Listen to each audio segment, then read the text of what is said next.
Erev Tov Lekulam. Et une première remarque sur le titre de la paracha nous donnera à peu près l'introduction, l'atmosphère de tous les sujets qui concernent la paracha. Le premier verset, Ve'elle Toledot Yitzhak. Et voici les engendrements de Yitzhak. Nous avons exactement la même introduction à propos de Noah. Elle Toledot Noah.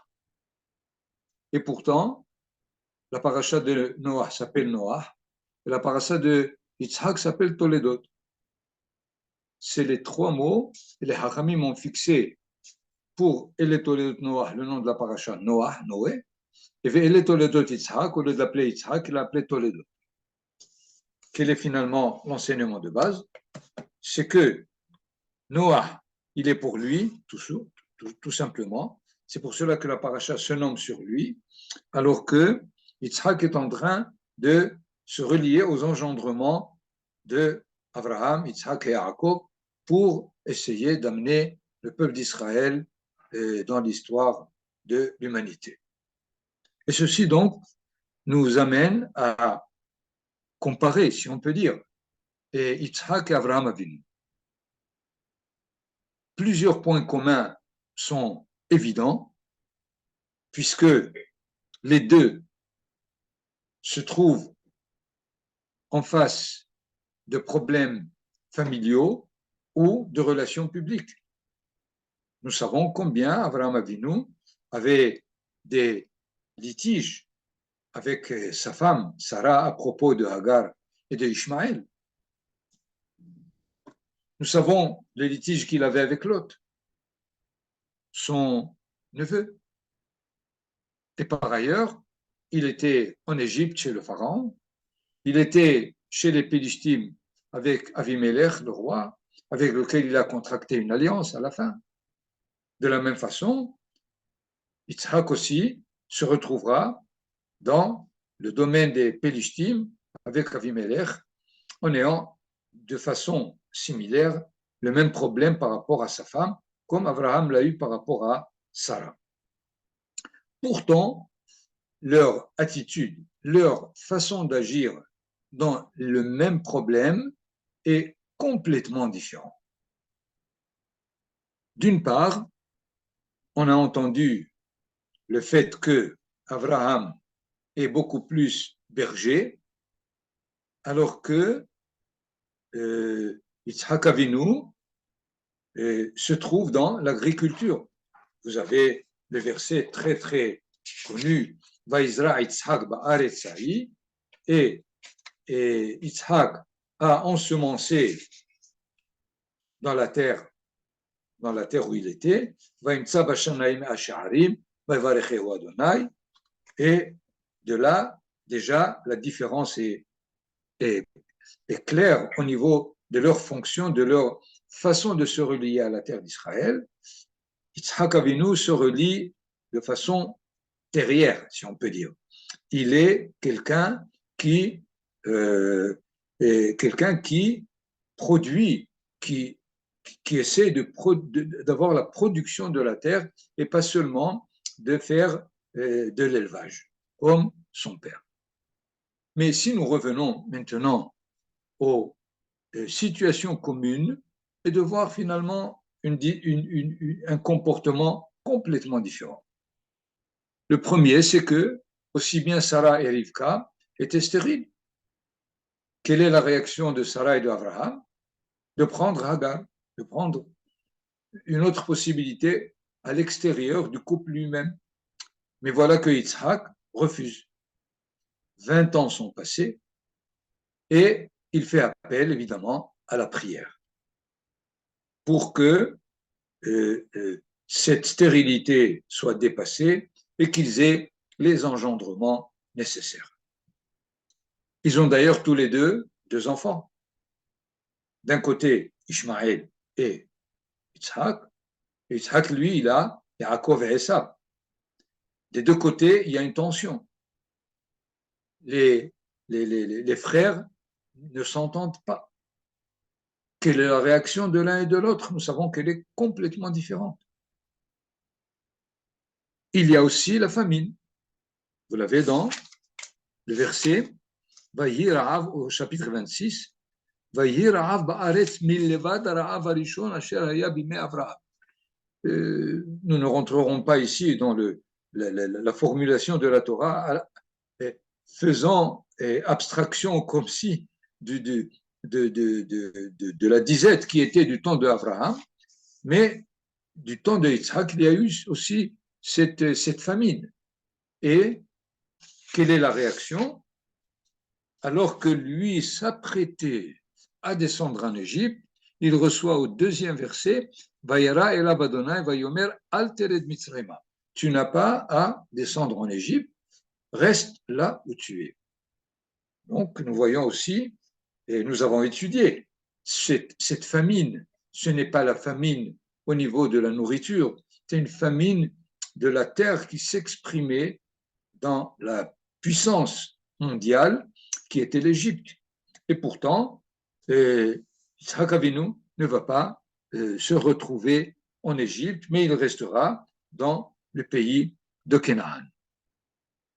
Il a aussi un problème avec Avimelech. Nous l'avons déjà signalé. Et d'une part, Avimelech, dans ce cas-là, ne prend même pas sa femme. Dans le cas d'Avraham Avinu, il a pris Sarah, mais il ne l'a pas touchée, comme il le dit. Là, il ne lui a même pas, sachant même qu'elle est sa sœur, Avimelech ne prend pas Rivka.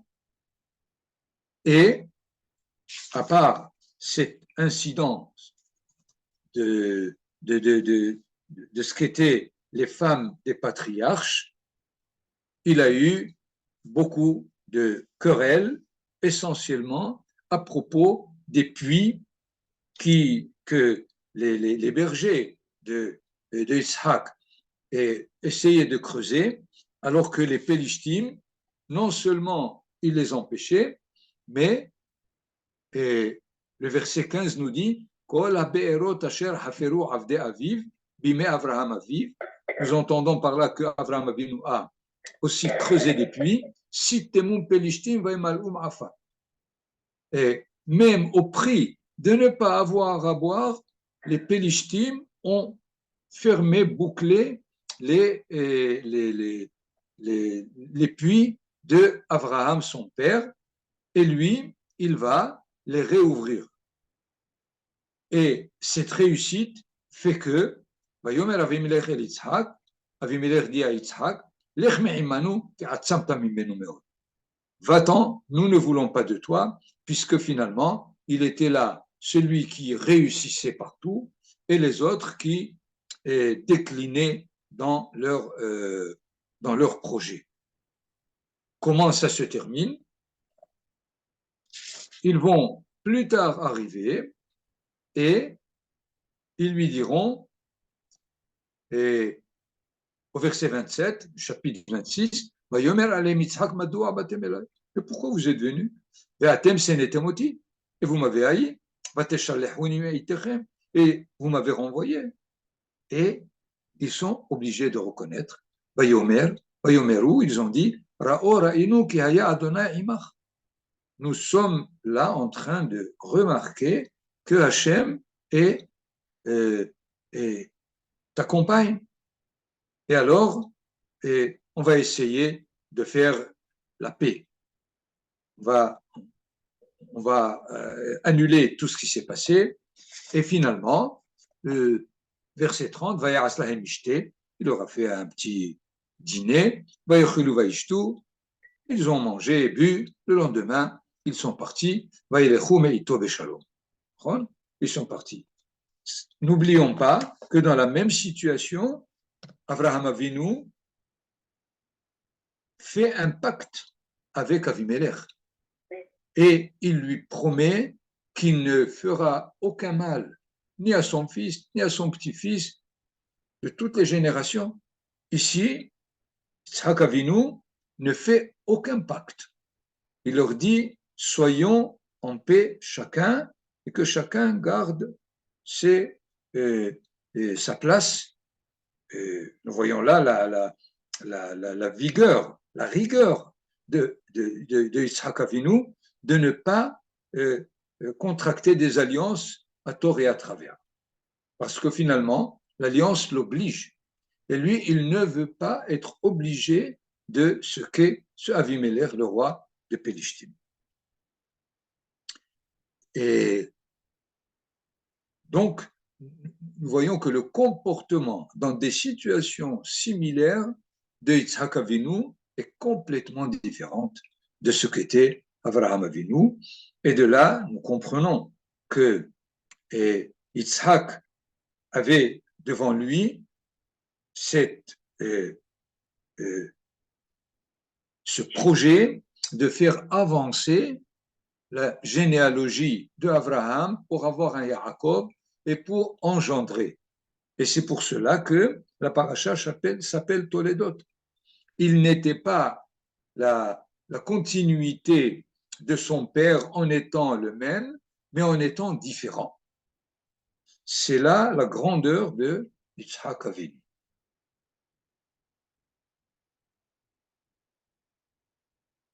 Le deuxième sujet massif, évidemment, c'est la bénédiction que Yitzhak veut donner à son fils Esav. Avant de voir le drame qui se passe dans cette histoire-là, dans cet événement, qui frêle le tragique. Comme vous le savez, à la fin de l'histoire, Esav se promet de tuer Yaakov. C'est-à-dire, l'histoire est en train de se trouver en question. Finalement, que pensait Yitzhak? Que pensait Rivka? Pourquoi y a-t-il une telle tension qui ne débouche pas jusqu'au point où il faut que Yaakov s'enfuit pour éviter que son frère le tue? Donc, il faut étudier le drame qui se trouve là et pas simplement de commencer à s'occuper comment est-ce qu'on trompe son mari et on ne le tient pas au courant. Et puis, Yaakov qui aussi fait une main commune avec sa mère contre son père. Il faut essayer de s'éloigner de ces détails qui finalement n'ont rien à faire avec le drame qui se joue. Et il faut le dégager. Mais au début, nous sommes obligés de partir au début de la paracha lorsque les deux frères vont naître. C'est des jumeaux et Vayetse Arishon Admoni, le premier est sorti, on appelle rouquin, roux, qui a Deretsea comme une chevelure pleine de poils. Vaikreu chez moi Esav, ils l'ont appelé Esav. Il y a le mot là-dedans, Asoui, fait, définitivement. Et ensuite, son frère est sorti, et il tenait le talon de Esav. C'est pour cela qu'on l'a appelé Yaakov. Et immédiatement, nous savons que Esav, Yodea Tsaïd Ish Sadeh, c'est l'homme des champs, et Yaakov Ishtam Esheboadim. Alors que Yaakov, lui, il est dans les tentes.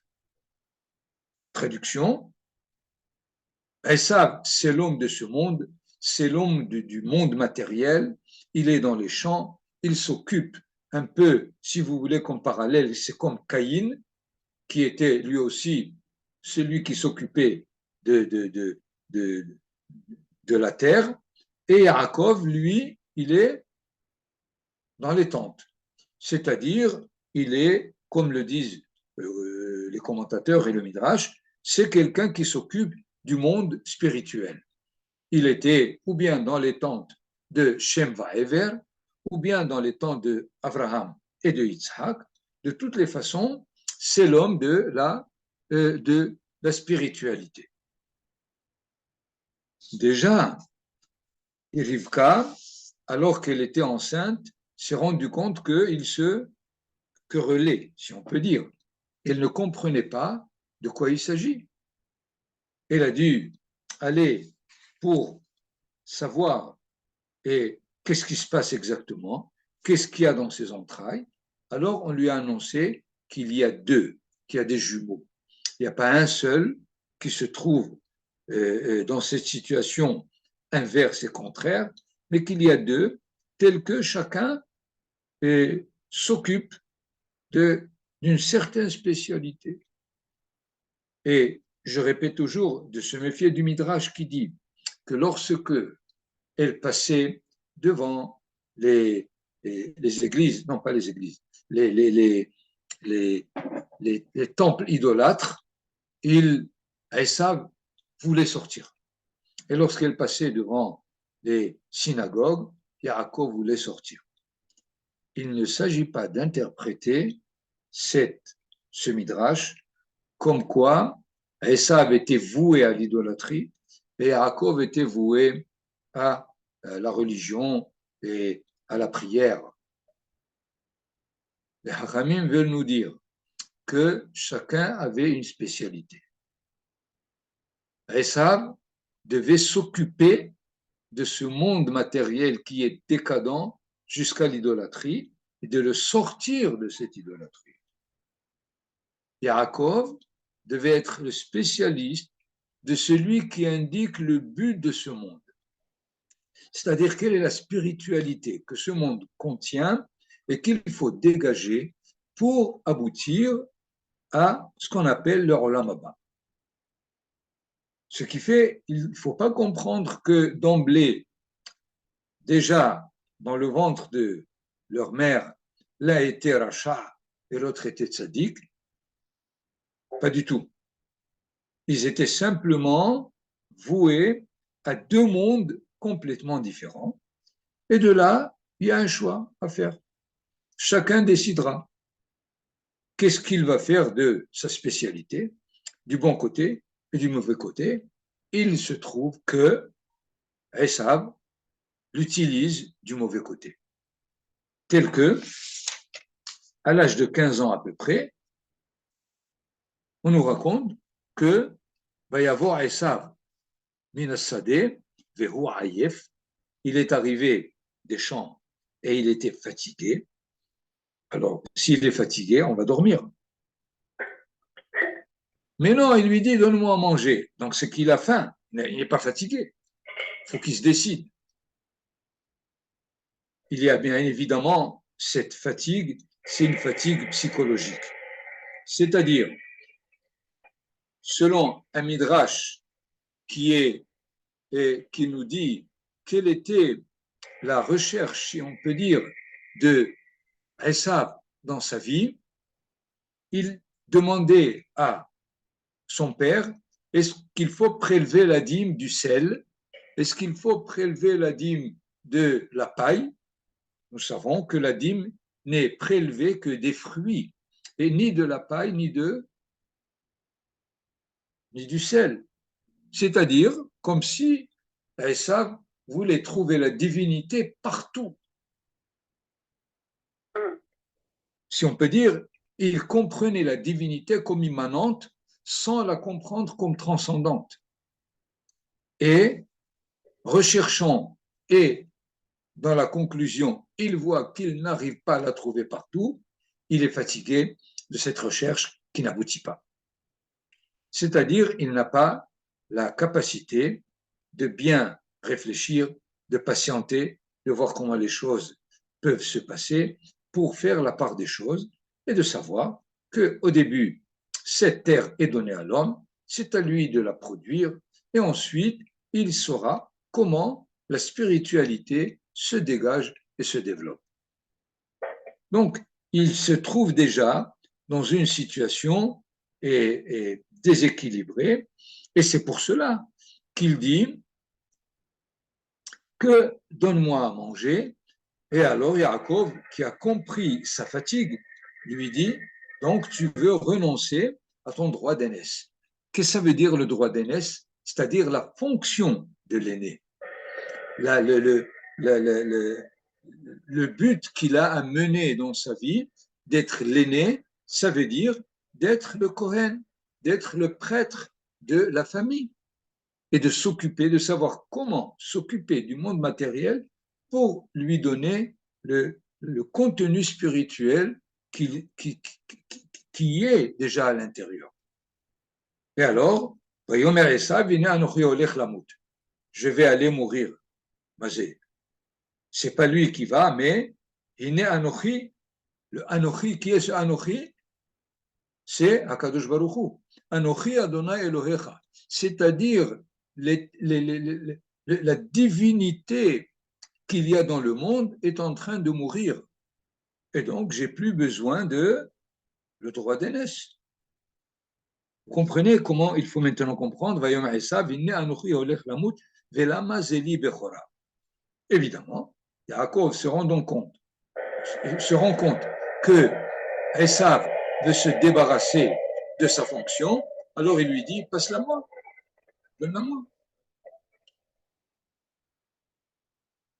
Et c'est là que se fait le contrat de changement de fonction tel que Yaakov prend sur lui le droit d'aînesse.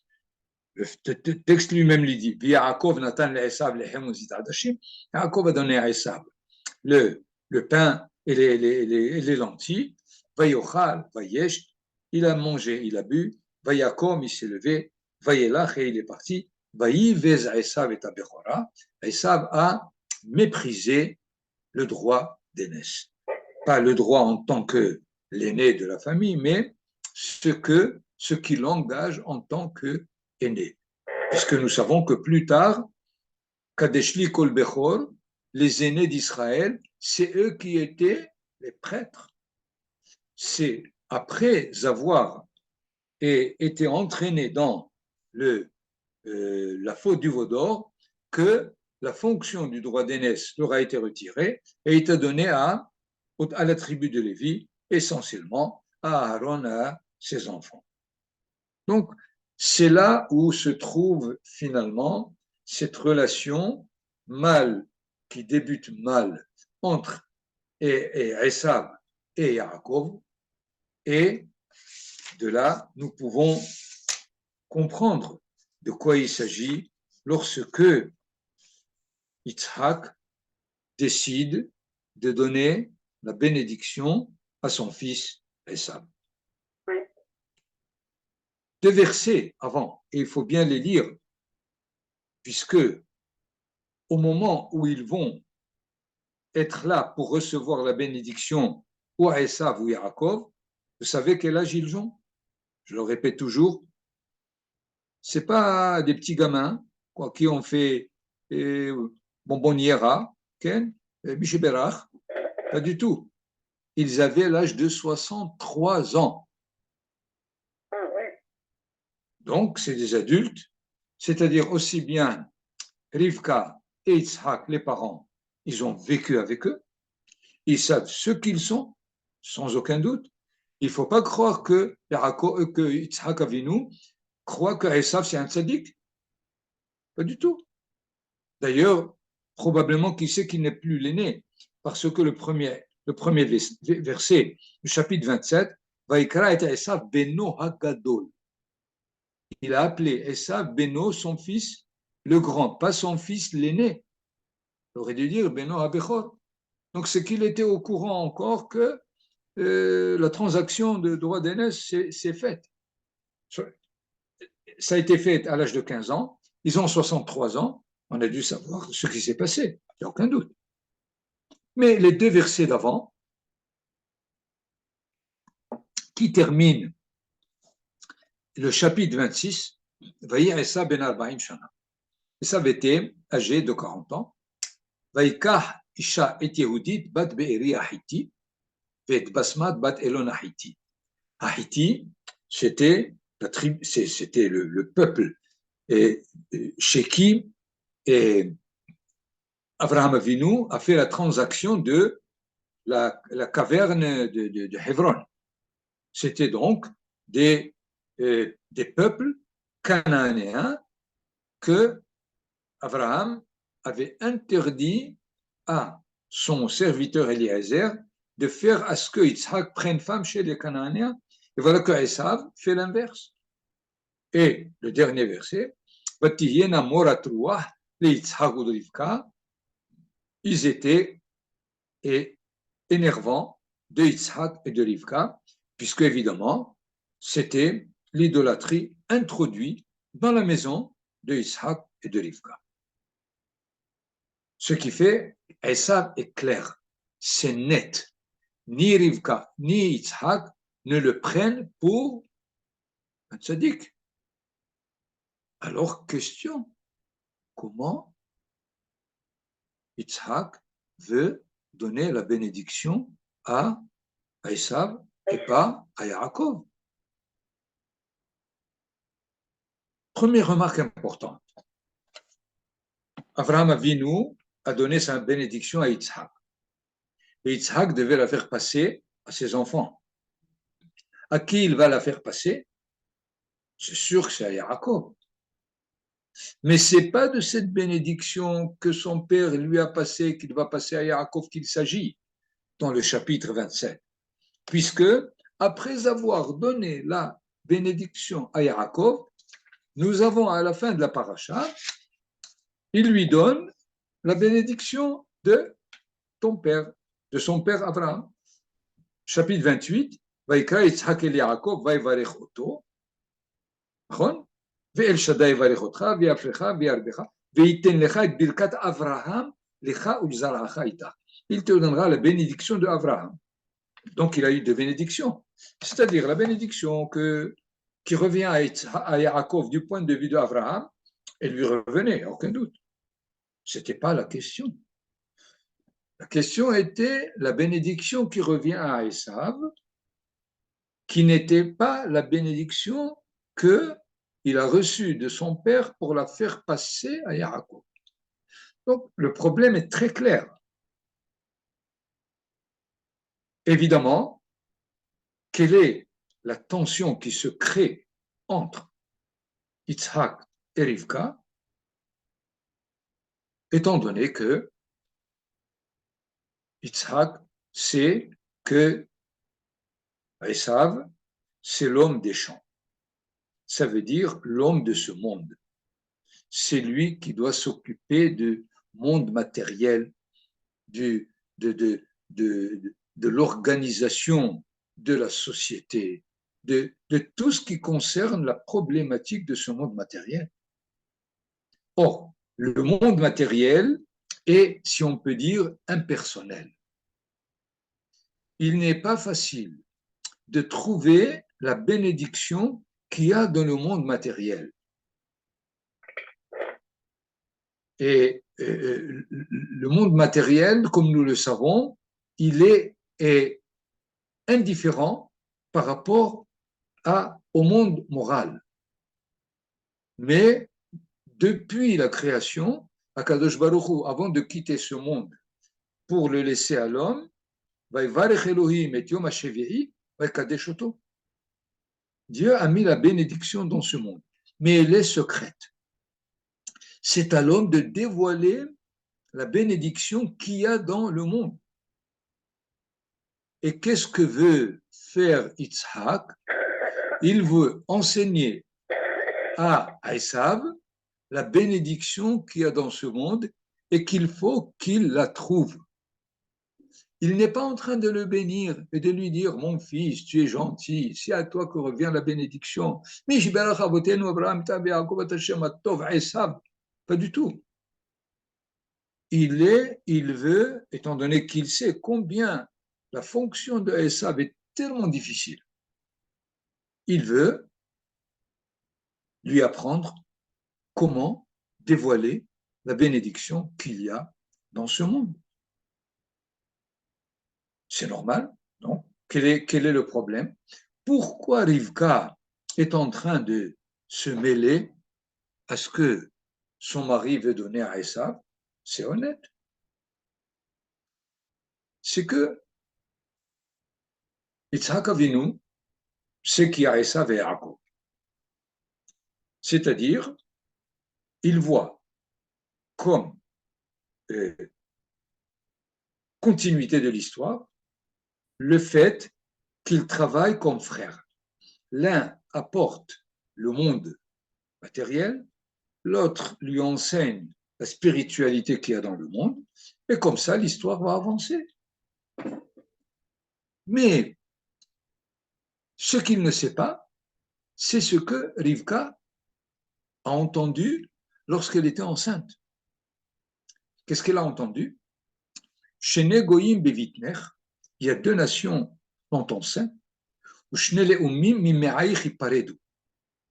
va y avoir deux peuples qui vont se séparer. Et un peuple voudra et régner sur l'autre, et elle a déjà entendu qu'il y a une tension possible. Jusqu'à l'âge de 63 ans, Rivka remarque que Esav n'aime pas Yaakov. Or, s'il n'y a pas d'amour, il n'y aura pas de coalition. Et finalement, étant donné que nous sommes dans ce monde d'abord pour aller dans le monde futur, qui est-ce qui va dominer? C'est Esav. Qui est-ce qui va finalement être dépendant de lui? Yaakov. Mais Esav ne le supporte pas. Il n'est pas d'accord. Nous avons vu tout à l'heure, Yaakov veut être le frère de Esav. Mais Esav ne veut pas être le frère de Yaakov. Donc, il y a problème. Et c'est pour cela que Rivka décide de donner à Yaakov la fonction de Esav pour ne pas qu'il soit dépendant de son frère Esav. Mais Yitzhak pense l'inverse. C'est-à-dire, il pense que avec le temps, ils vont devenir frères et finalement, ils vont contribuer, cohabiter ensemble et faire à ce que l'histoire réussisse. Malheureusement, ce n'était pas la réalité pour Rivka, et Rivka veut éviter à ce que Yaakov soit dans le besoin, soit dans la difficulté. Elle préfère qu'il prenne sur lui et sa femme et son rôle et le rôle de Esav. C'est pour cela qu'elle envoie prendre la beracha de son père. Vous savez que finalement, ce récit décrit jusqu'à nos jours la tension entre l'État et la religion. Et au sein même du peuple d'Israël, ceux qui sont encore en train de penser qu'il faut les séparer. Et c'est la catastrophe, parce que ce n'est pas le but de la Torah. Le but de la Torah, d'une part, chez Yitzhak Avinu, c'est que les deux fassent face à ce que l'humanité avance grâce à leur contribution individuelle, et Rivka, qui connaît le problème et qui sait qu'il faut que ça réussisse, dans tous les cas, et se trouve dans cette tension, dans ce problème. Donc, devant ce problème de la spiritualité, de la matérialité, il y a plusieurs solutions. Comme nous avons dit tout à l'heure, séparation. Donne à César ce qui revient à César et donne à la divinité ce qui lui revient, séparation. Quelle est la deuxième possibilité? C'est que l'homme de la spiritualité se débarrasse du monde matériel. Je ne veux pas m'en occuper, que l'autre s'en occupe. Quelle était la formule finalement? C'est les Esséniens du temps du deuxième temple. Qu'est-ce que c'était la secte des Esséniens? Aller vivre dans les montagnes, et laisser la métropole, laisser la politique, laisser la nation se débrouiller. Nous avons évidemment cette réalité, pas seulement du temps des Esséniens, mais finalement c'est le judaïsme en galoute. Puisque le judaïsme en galoute, de quoi il s'occupe? Il s'occupe de la spiritualité, il ne s'occupe pas de la matérialité. Qui s'occupe de la matérialité, c'est Esav. et il le fait très mal, et le juif en galoute souffre. Il a souffert pendant 2000 ans, il continue à le faire d'une autre façon, mais cette deuxième possibilité ne peut pas marcher. Troisième possibilité, c'est que l'homme de la matérialité s'occupe de la spiritualité. Là aussi, ça ne marchera pas. Exemple, Hanouka. Qu'est-ce que c'était Hanouka? Le monde hellénique qui a devant lui la philosophie qui veut régner dans le monde entier et qui analyse, à la limite, le monde humain à travers le monde matériel. La philosophie s'est occupée de toutes les questions, aussi bien la création, la prophétie, la providence divine, comment organiser la société, et semble il semble qu'elle détient tout ce qu'il faut pour que le monde réussisse. Et nous savons qu'est-ce qui s'est passé. Ils sont arrivés à un engagement militaire où ils ont commencé à utiliser la force pour obliger les Judéens à prendre leur théorie.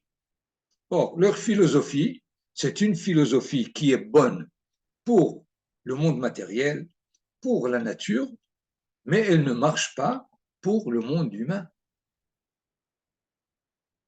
La tendance à analyser le monde humain à travers les lois mathématiques ou physiques ou biologiques du monde matériel, du monde naturel, arrive à l'échec.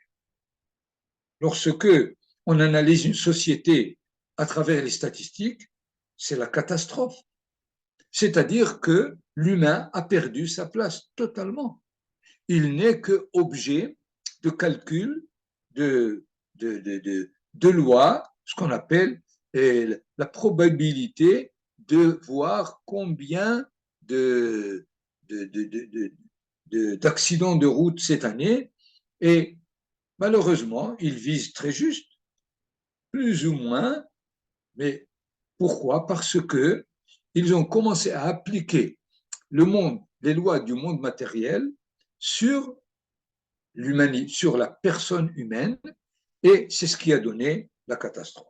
C'est-à-dire l'homme de la matière doit savoir qu'il ne peut pas s'occuper du monde spirituel.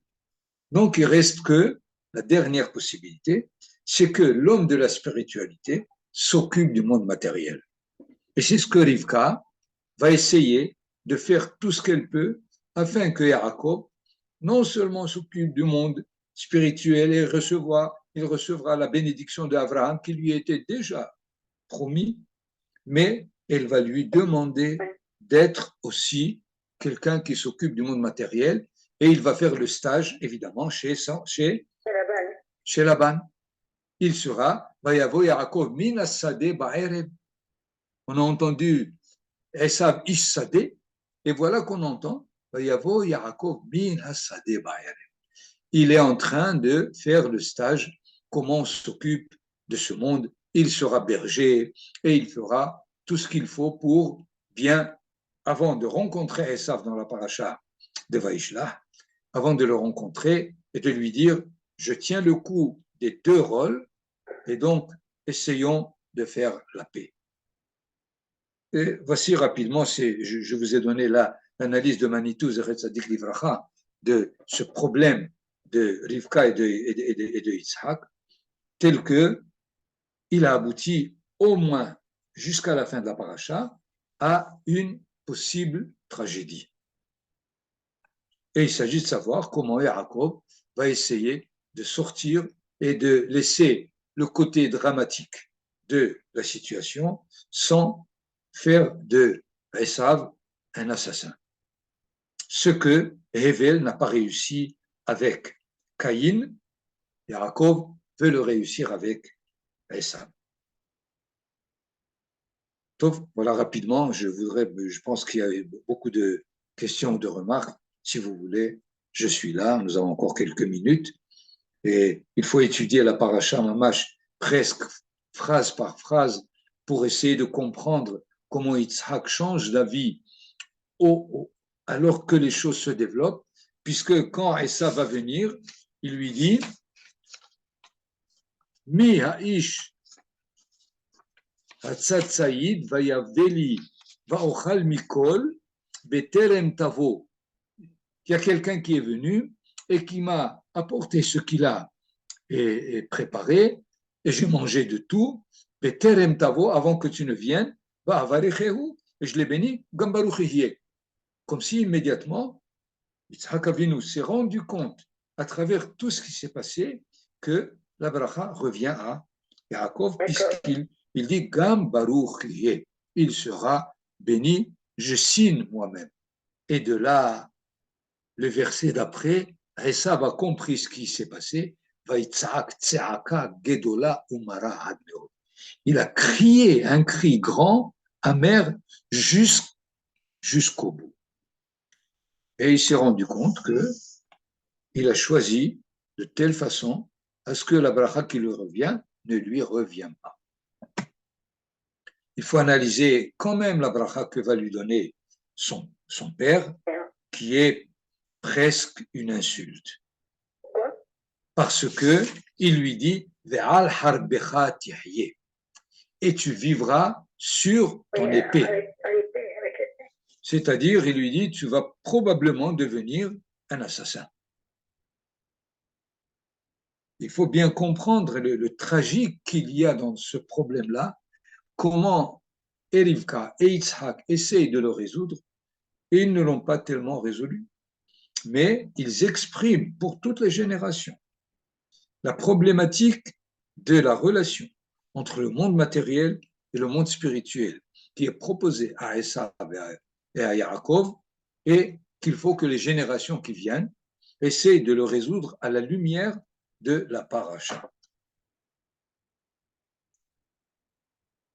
Kulechem beruchim.